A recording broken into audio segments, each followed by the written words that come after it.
Hello, and let's do another question. 62 years old woman with CKD stage 3A and hypertension tracks home blood pressure for 4 weeks. Blood pressure range between 145 to 175 systolic and 85 to 105 millimeter mercury diastolic. Her clinic blood pressure over the last 3 visits were 165 over 98. And 150 over 92 and 142 over 90.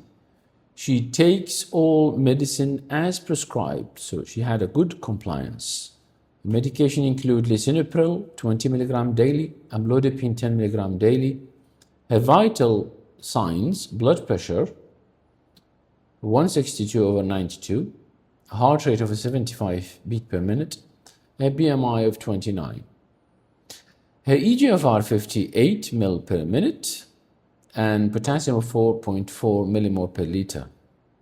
Her albumin creatinine ratio 8 milligram per millimole, so slightly raised. Dietary assessment over 24-hour urine sodium showed 90 millimole per day sodium level. So it is just below the target or around the target level recommended. Ambulatory blood pressure monitoring has not been performed. What is the best next step to reduce visit-to-visit blood pressure variability and improve overall blood pressure control? Option number 1, increase lisinopril to 40 milligram per day.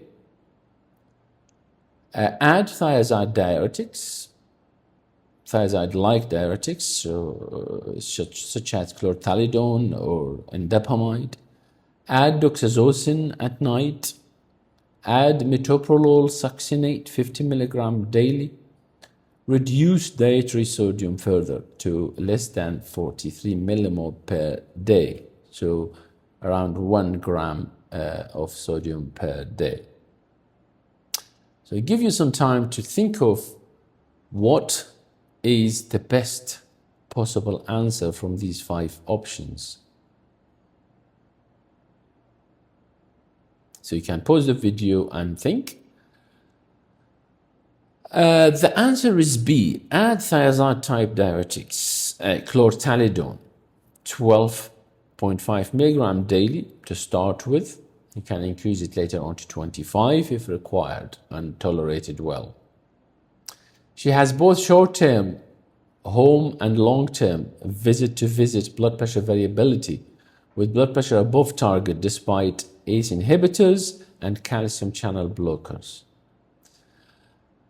Evidence from large trials shows that thiazide-type diuretics and dihydropyridine calcium channel blocker are associated with lower visit-to-visit blood pressure variability, whereas ACE inhibitors show higher variability.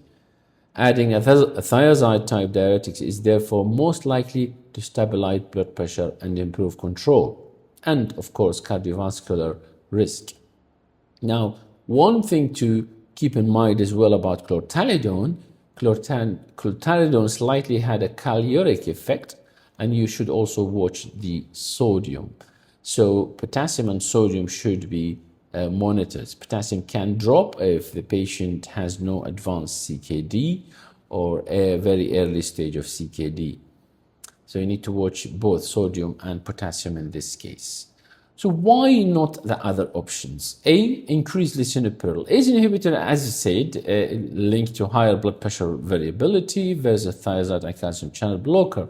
And her ACR in this case actually was already modest, so it's not that high to increase lisinopril. So escalation is less likely will address the variability. Doxazocin and metoprolol, on the other hand, alpha blocker and beta blocker, have no consistent effect on reducing blood pressure variability and are not first line for this aim.